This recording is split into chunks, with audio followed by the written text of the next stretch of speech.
Ngike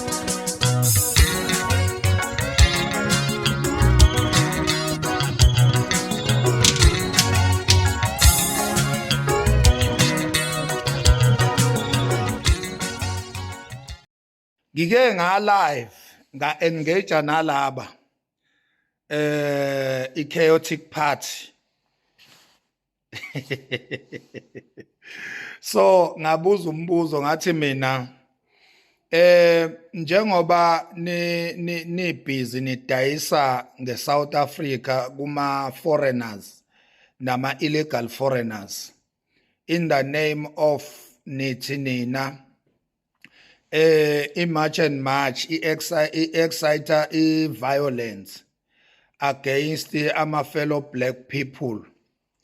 Ngibuza mina ke ukuthi ngokwama stats bangakanani abantu abamnyama abalele ezibhedlela abalaliswe i-march and march lama foreigners enithi ahlukunyezwa i-march and march mangakanani asemoshwali afile ekuthiwa abulawe i-march and march. So far seloku nje i-march and march yaqala mangakanani ama foreigners alele ibhedlela, mangakanani alele emoshwali ekuthiwa alimele alinyazwe ukuhlukunyezwa nokushawa nokubulawa la eSouth Africa eshawa i-march and march. Zike zame emthumeni ke kuma chaotic party lawo kwi chaotic party le ezesidakwa ezikamafinyila zihlulekile ukuphendula lo mbuzo loyo. Ukhona kodwa obe brave enough wakwazi ukuphendula umbuzo honestly, washo nje ukuthi cha, so far lento esisuke sisho sisuke sisusela nje engqondweni. Akhona oyedwa umuntu oseke wavela kwathiwa usesibhedlela ulwela impilo yakhe ngenxa ye-march and march. Akhona oyedwa umuntu ekuthiwa usedutshuliwe ngenxa ye-march and march.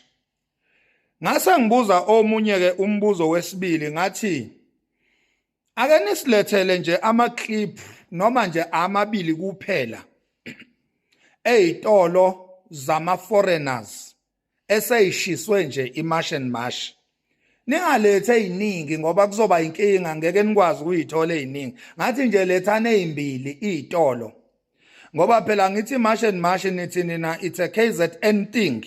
Okushuthi ke asiqale KZN ke ngoba phela umonakalo kumele uqale eKZN ngoba nithi march and march is a KZ thing, into yamaZulu. Ake siqale sibheke eKZN nisikhombise nje ama clip ama video noma awu2 la kusha khona noma kushiswa khona izitolo zama foreigners since nje i-march and march iqalile ngo-2026. Ziphinde zama futhi emthumeni kuyinhlangano yesidakwa, inhlangano ye-criminal, inhlangano ye-chaos, bahluleka ukuphendula lo mbuzo. Now this brings us to this point ukuthi kahle kahle EFF imeleni ilwelani EFF yindaba EFF ibe against ama South African kanti all along thina besazi ukuthi EFF is a South African political party. Besazi thina ukuthi EFF is for South African land, is for South African soil. Besazi thina ukuthi EFF ilwela bring back the land without compensation. Which land? The South African land that was grabbed by the colonizers. Besazi thina ukuthi EFF iyona elwela ama cleaner nama security njengoba ubona nje ukuthi igqoka kanjani eParliament. Besazi ukuthi iEFF iyona emele ama South African since kuyi South African political party. Besingazi thina ukuthi EFF all along ibe is pretender. EFF all along was here to cause chaos. Zonke izinto EFF ebesithi zenza genuine for abantu abamnyama in particular base South Africa, besingazi ukuthi they are not genuine, but EFF ipusha agenda, which is a European agenda. We didn't know all this. We didn't know all this. Now, the question is, my EFF members, my chaotic members, do call this a president?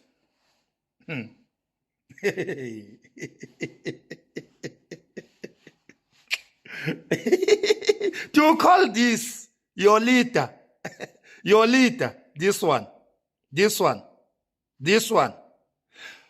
Go and listen to his recent speeches. Ukuthi ukhuluma kanjani mayekhuluma ngani. My EFF members, the South African EFF members. Nina ma South African EFF members, hambani niyolalela izipichi zakhe za 2026 ukuthi uMalema uthini ngani. Siyeke thina ngoba siyona EFF. Ake nimlalela ukuthi uthini ngani. Ma South African EFF members, lo baba lo. Bese niyangibuza, bese niyangitshela ukuthi you call this your leader, guys. Are you well? Are you well here? Are you well? Calling your enemy your leader. You say, this is your enemy, but you call him your leader. You call him CIC. You call him our next president. This one is your next president. Lo khuluma kanje.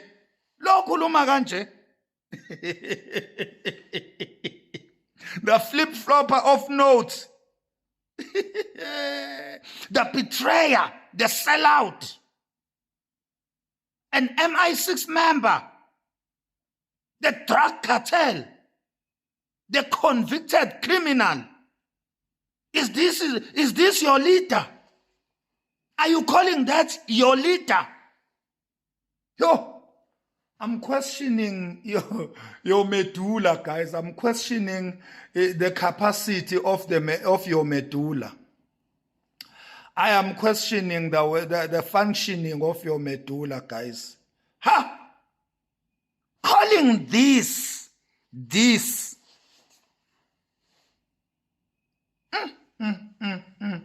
My leader. Can you imagine? Yo, as ngandabukela ma so-called EFF members.